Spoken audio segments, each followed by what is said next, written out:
안녕하십니까. 한인 이민 117주년을 맞이하면서 미주 지역에 뿌리를 내리고 있는 한인 교포들의 이민 형태도 상당히 다양해졌습니다. 그중에서도 투자 이민을 통해서 이민 사회에 정착하려는 분들 내지는 주변의 투자 이민에 대해서 관심 있어 하시는 분들에게 도움 말씀 전해드리기 위해서 이 시간 모셨습니다. 투자 이민 전문 변호사인 임상우 변호사님 모셨습니다. 어서 나오세요. 안녕하세요. 안녕하세요. 반갑습니다. 네, 오늘 첫 시간인 만큼 우선 투자 이민에 대해서 간략히 설명 좀 부탁드리겠습니다. 네, 투자 이민이라는 거는 이민을 하시는 거예요. 영주권을 받으시는데 네. 방법이 여러 가지가 있는데 그 중에 하나가 투자를 해서 이제 영주권을 받는 거를 생각하시면 될 것 같습니다. 네. 그럼 보통 이민 변호사 분들의 경우 뭐 투자 이민 이런 부분들까지 한꺼번에 다 포괄적으로 업무를 담당하게 되는 건가요? 어떤가요? 그렇게 하시는 분들도 계시고 네네. 또 안 그러시는 분들도 계세요. 왜냐하면은 어떤 또 이제 러펌 같은 경우는 네. 다른 거는 안 하고 EB5만 완전히 그것만 하는 데도 있어요. 그만큼 전문성을 살려서요. 네. 투자 이민 중에서 EB5는 좀 전문성이 특별히 있어야 되는 거고, 네네. 예, 좀 다른 이민과는 좀 특별한 지식과 예, 예. 노하우가 좀 있어야 되는 부분이 있기 때문에 네. 좀 요쪽을 일반 이민 변호사들 중에서도 이제 EB5 경험이 많으신 분이냐, 네. 그거를 잘 확인을 하시는 게 좋을 것 같습니다. 네. 우선 그렇다면 투자 이민에 대해서 간략하게 설명을 해 주셨는데요. 제가 최근에 접한 소식 중에 하나가 리지널 센터라는 이야기를 한번 들어본 것 같거든요. 네. 거기에 네. 대해서 좀 한번 말씀해 주실 수 있으실까요? 네. 투자 이민으로 영주권을 받을 때는 투자를 하시는데 네. 두 가지 방법이 있습니다. 하나는 직접 투자를 하는 거예요.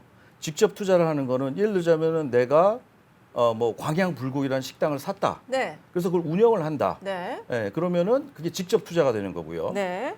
지금 말씀하신 리저널 센터라는 네. 데가 있어요. 그건 뭐냐면 이민국이 승인을 해준 어떤 사업을 할 수 있는 기관이라고 보시면 돼요. 네. 그러면은 이민국에서 승인을 받아야 돼요. 그걸 먼저 네네. 예, 받는데 이민국에서 승인을 받으면 그 기관이 어떤 그 프로젝트를 하는 거예요. 프로젝트라는 건 예를 들자면은 무슨 호텔을 짓는다라든가 네네. 뭐 콘도미니엄을 짓는다거나 병원을 짓는다거나 이런 네네. 프로젝트를 하는 거예요. 네. 그러면은 그 한 리지널 센터에서 하는 한 프로젝트를 정해서 네네. 거기다 투자를 하시는 거예요. 아. 예. 예, 너네가 예. 이거를 운영을 해라. 투자해서 네네. 이 비즈니스를 잘 맞춰라. 네네. 라고 투자를 거기다 하는 거예요.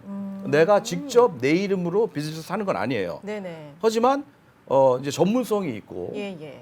좀 안전하고 예. 또 이런 이제 좋은 데다 물론 투자를 좋은 프로젝트에 당연히 하죠. 그게 이제 그래서 변호사분을 잘 만나시는 게 좋을 것 같아요. 네.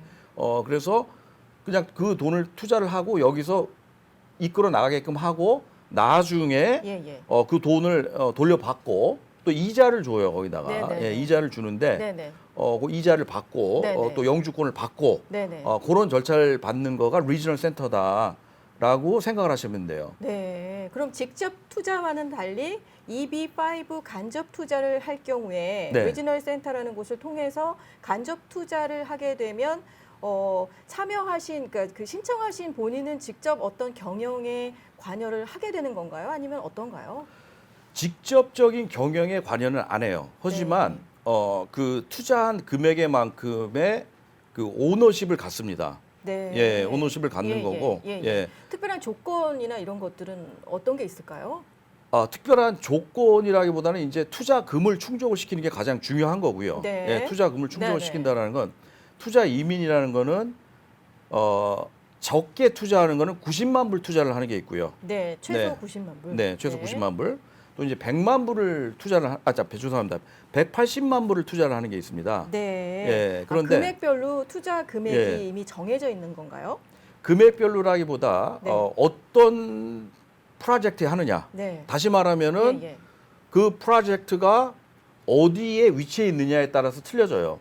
지역적으로. 예, 일반 지역은 네네. 보통 지역들은 180만 불을 투자를 해야지 돼요. 네. 네, 그런데 경제 특구 지역이라는 데가 있어요. 네. 이제 경제 특구 지역이 그 TEA라고 Targeted Employment Area라는 데가 있어요. 네네. 예, 그거는 이제 미국 전체 내셔널 그 이제 실업률이 그러니까 150% 이제 이상일 지역이나 네네.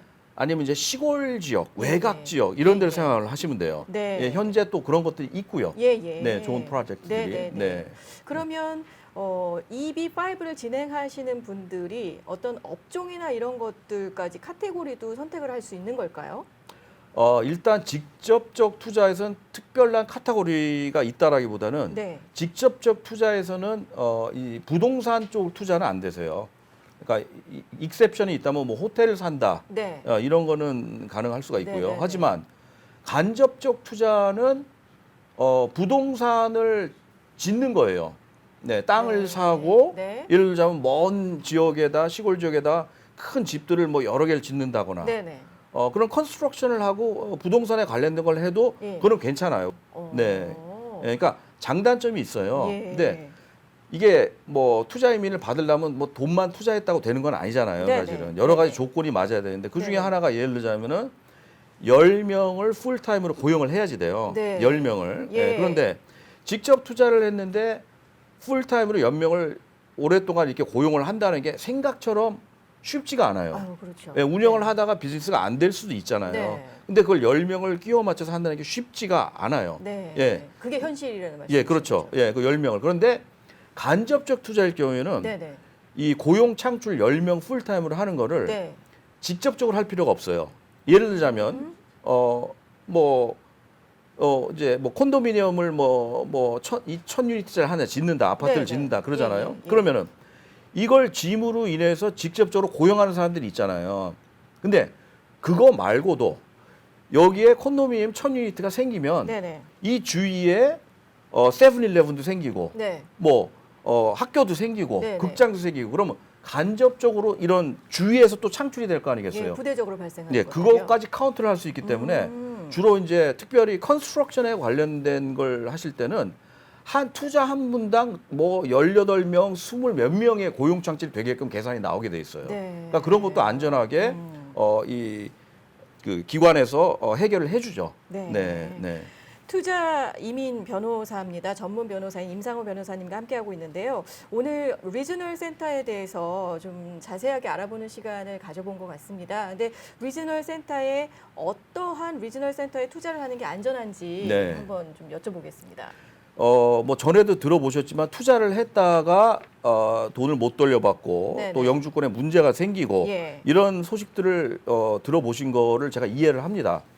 그만큼 많은 리저널 센터가 있고 그 리저널 센터 안에 또 많은 프로젝트들이 있어요. 네. 예, 그런데 뭐 정말 자기 어떤 조그만 회사라든가 개인이 이런 거를 설립을 해가지고 이런 프로젝트를 하는 경우들도 적지가 않아요.